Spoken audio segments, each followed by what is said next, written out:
Hey watch friends, ahead of the upcoming Zelos Comet launch, as promised I wanted to go ahead and do a comparison video between the four that we see here. There's a reason that I picked these four and we'll talk about that as we go through. In case you missed them, I have previously reviewed each of these models in case you want to learn more. This is the Zelos Skyraider version 2, this is the Zelos Starfighter, of course the Zelos Comet that we'll be primarily focusing on, as well as the Zelos Nova.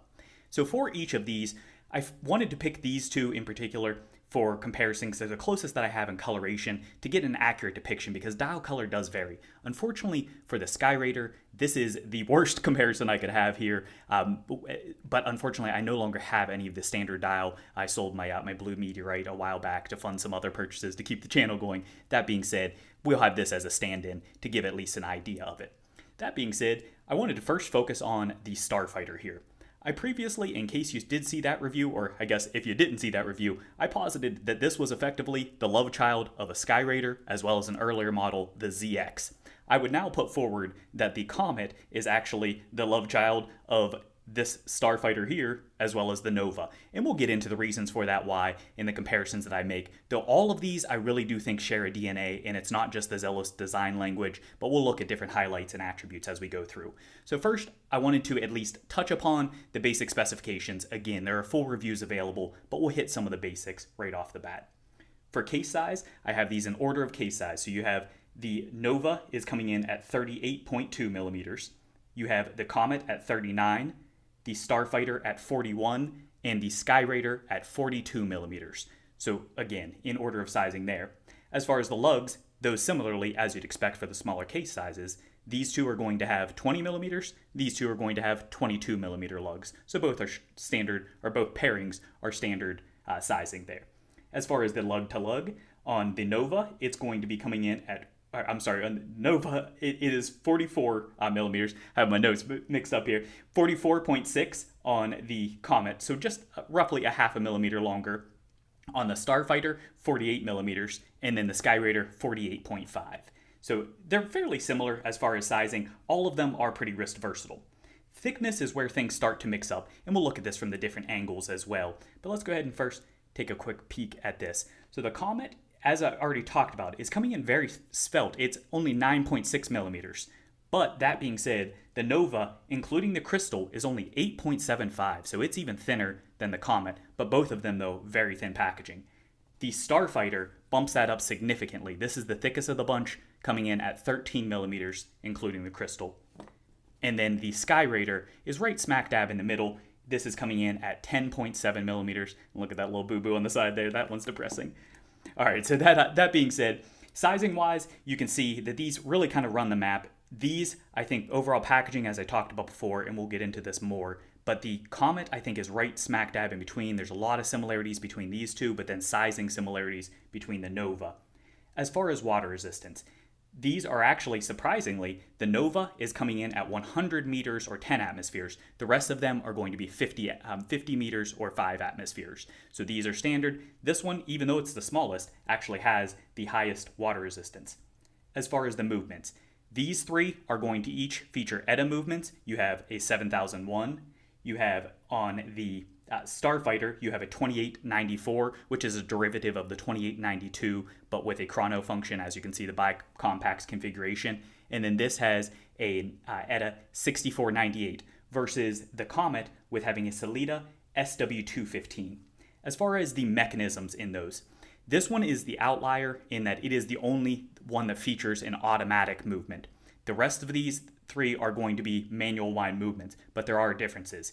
These two in particular are going to be low beat movements, whereas this is a high beat movement. But additionally, both of these, so this for its manual wind and this for its automatic, will have hacking functionality and are going to be, or rather, actually both of these are going to be high beats as well. So those are some differences as far as the movement choice, and of course they have different pedigrees and opinions are split as far as which ones you like the best. I really like the merits of each of them. They each have strengths and weaknesses. As you can see here, the two sandwiched in the middle are the only two that have the dates. On the outside too, you're not going to have dates included at all.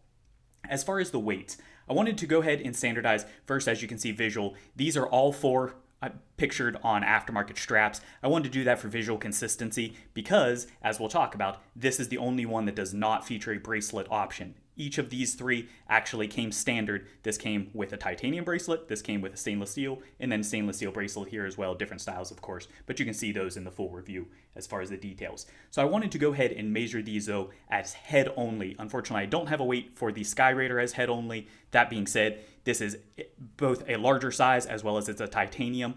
So that being said, I don't really think there's too amazing of a comparison, but it is extremely light overall. So as far as the weight, the Starfighter, as you would expect, is coming in the heaviest at 70.5 grams. Again, head only. The Comet comes in well under that at 48.9, and then the Nova is lighter still at 43.9 grams. So very light overall. As we already kind of alluded to there, these three are all going to be stainless steel for material. This one is the outlier of that bunch in being titanium.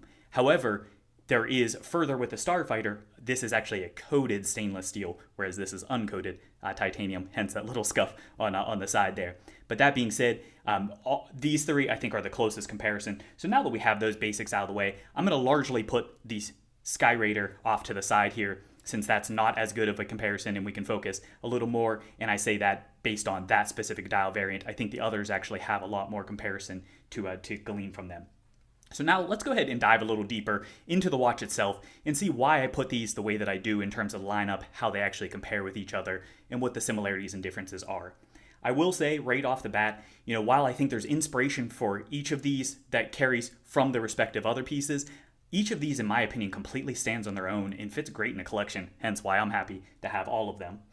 That being said, as far as first looking at the dial, you'll notice right off the bat that the Comet has its own unique dial style. There's no similarities really as far as the dial itself. This one is going to have, I feel, in many respects, more depth than the others because of that sector construction. And it does have that keyhole, as I refer to it, a keyhole style layered construction. So you've got an outer ring that is going to be satin, and then you have the inner with that guilloche that's actually recessed down in there, and then the keyhole shape going around to kind of frame that overall. So very unique as far as the style. The handset though, this is part of where I wanted to draw a comparison. You can see, and let's go ahead and bring back that Skyraider because we can look here. You can see certainly similarities, and this is part of what I talked about in the review of the Starfighter. You can see similarities between these two handsets, but they are obviously different. This is a full closed, where it's like a full like double-sided spear or what have you, whereas this has that open construction for it, so it has a different look. Whereas when we bring back in the Comet, you can see the Comet pretty much carries over exactly with the handset as far as the overall shape and styling of that. So it really borrows closely from the Starfighter. But that being said, as far as the handset goes, you might have noticed each of these are actually, all of the other ones are going to be a sub-dial configuration. Yes, you may be saying that this is a three-hand configuration, and yeah, it is as far as you can look at the three hands for comparison. But being a chrono, this is actually the chrono second hand.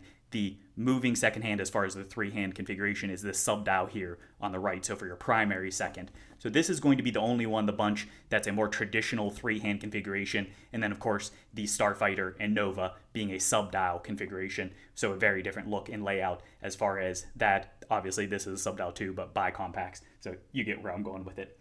All right, as far as the markers, I will say this borrows most closely from the Skyraider, but the reason I'm not pulling that one back over is because unfortunately it's the standard dial Skyraider variants where you'll see the numerals going all the way around, and if you look at my Blue Meteorite Skyraider video, you'll see what that looks like. But that being said, it borrows most closely from that. The rectangles, though, you will notice where they are similar on the Starfighter, the rectangles are significantly slimmed down on the Comet. So it borrows the numerals from the Skyraider, but it really adapts and tailors to its own. And then, of course, the alternating and that sector kind of configuration there as far as the layout, that's going to be unique to the Comet as well. As far as the case I would call somewhere in between the Nova and the Starfighter. So if you look at it, overall thinness, here they are side by side. We gave the actual specs for it, but let's look at these stacked up next to each other. As you can see, they present very similarly. They have a similar mid-case thickness. They both feature that vertical brushing as you look through there. So overall, I think they present pretty similarly. But if you look at the actual silhouette of the two, it is most reminiscent of the Starfighter here. And you can see they really have that same like flying saucer kind of layout. But the biggest thing is that lug cut there, where you have that angle sharp cut that has that polished accents that are going on there. So that's a direct carryover in borrowing from the Starfighter there. So you can see a lot of elements between the two of them. Really, I would say kind of the overall shape of the Starfighter while being more of the proportions of the Nova. Though again, as you look at these sizing wise, and we talked about this, with the bezel and the way it integrates here, I do feel this one wears and looks a little bit chunkier, which is in keeping with the fact that it is slightly larger at 0.8 millimeters total case size difference. But that being said, just the way it presents and cuts in the bezel thickness, I think this wears a little larger overall. So for the folks that didn't like the Nova because it was too small, that's where the Comet kind of fits in. It does bridge that gap, get you a little closer to the 40 millimeter as far as overall presence for that. We already looked at the lug cuts. That's going to be one of the things that you can see most clearly as far as inspiration between these two models. That's undeniable as far as that layout, as well as obviously the handset itself too. Looking at the crowns, I'm going to go ahead and bring back in. We talked about this before, but you can see from the Starfighter video, you can see the Skyraider and Starfighter really borrowed the same exact crown. With this, you can see this carries through that same crown construction, but it is in a smaller overall packaging, which I think better fits the proportions of this. So it really borrows the crown from both of those two respective models. Again, as we already talked about, this is going to be the only one of the bunch that does not have a bracelet option, so that's certainly a departure there. Additionally, this is going to be the lowest price of the bunch. With this, you were looking at around $800, give or take, for it, depending on what you're looking for, and went up from there. With the Skyraider, depending on which one you were looking at closer $900 to $1,000 for that, and then the skeleton, of course, being significantly more than that. And then with the Starfighter, that was starting really around like $1,300. So this one coming in at just over $500, starting price of $529. It really sets the gap between these respective models, and that's where I think this one comes in at quite packing a bargain here, especially for being able to get some of the design cues and styling of the respective models. Overall, where does this fit in?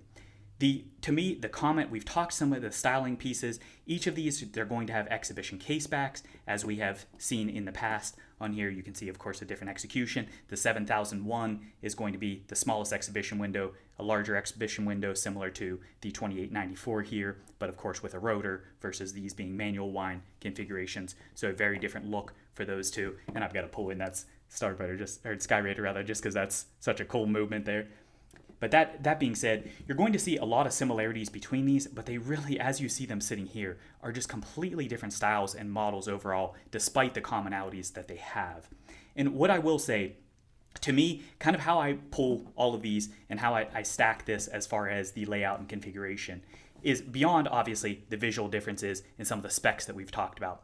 To me, I would say that the Skyraider, if you're looking for one that's going to be a more traditional pilot, more of a Flieger configuration, and as far as the markers, note that these two are going to be more of a traditional Flieger with having that triangle and the two dots at the top, whereas this is going to carry the numerals all the way around. So even the Skyraider that has the numerals, it still has that Flieger accent, whereas here you can see that's a departure there, and then you can see carries forward kind of like the batons, about the width of the Nova here as far as the baton for the markers, but more of a style that's reminiscent of the Skyraider and Starfighter there. So overall style though, as I started to say, this is really to me coming in a more traditional Flieger pilot kind of configuration. So that's where I really think this fits in to the lineup, and if you're looking for that style watch. The Starfighter, it kind of was a twist on things. To me, this is, just like the name would denote of being Starfighter, this puts me in really that kind of futuristic, I think it is sort of a pilot watch. It does have, to me, kind of that space vibe. You have the pronounced case size, you have the big step down to get to the bezel, you have a very wide bezel, so actually dial presence, I don't know if you noticed this or not, but dial presence, while the Skyraider is just enormous, including the fact that it has that bowl-shaped rehaut. But that being said, when you look at these three, surprisingly, despite the fact that this is bigger than either of these two, I actually think the Starfighter has the least presence because of that setback. And then I would say the Comet has the most dial presence, and the Nova has a surprisingly large amount of dial presence, considering the fact that it is only a 38.2 millimeter watch there. But styling-wise, this one, it obviously is a bi-compact configuration. I do think it is a little dressier than the Skyraider is, so I think that fits the niche, especially when you get that bracelet on it with its polish accents and those kinds of things. But this, to me, is kind of a dress futuristic pilot kind of configuration here. So then that brings us to these two. To me, the Nova is undeniably the most dress-oriented of the Zelos models. Yes, there had been some early ones, the Avant, the Galant, those kind of pieces that were dress leaning. I still think this is the dressiest Zelos that has been to date. While it is a great sport configuration, it has the sharp angular cuts, some differences there. It doesn't have as much polishing as you'd expect on many true or traditional dress watches, though it does just have polished accents throughout. So I think it does well in like a Aquaterra-esque sport watch, but I do think this pulls off dress duty really, really well.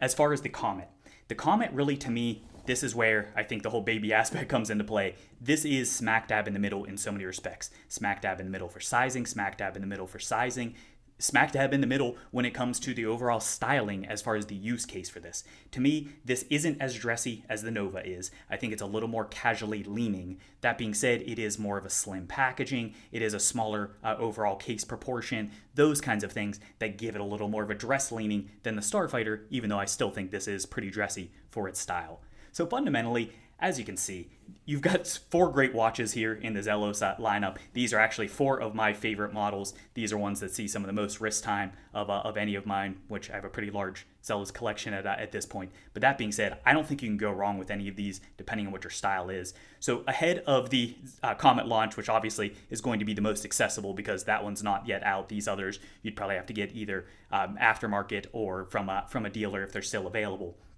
But that being said, the Comet, I've got to say, having spent a little more time with it since the full review, I've really enjoyed it. And I really do think even in wearing it, to me, it puts me in mind of both of these. If I'm looking for a little more of a dress style, or I really want an uber slim packaging, then to me, I'm going to grab the Nova. If I want a little more of just the cool look for this, I can't even really put my finger on what is just so awesome about wearing the Starfighter. It's just one that every time I wear it, it's sweet. I enjoy that watch a lot. And then the Comet is kind of smack dab in the middle where it gives me a little bit of a flavor and feel of each of those. All right, so I hope this helps you out in trying to make your decision if you decide to pick up or to pass on the Comet or which variant you want to get. If you did enjoy this, please do hit that like button. And as always, if you haven't done so already, please do hit that subscribe button. Greatly appreciated, helps me out. Thanks for watching.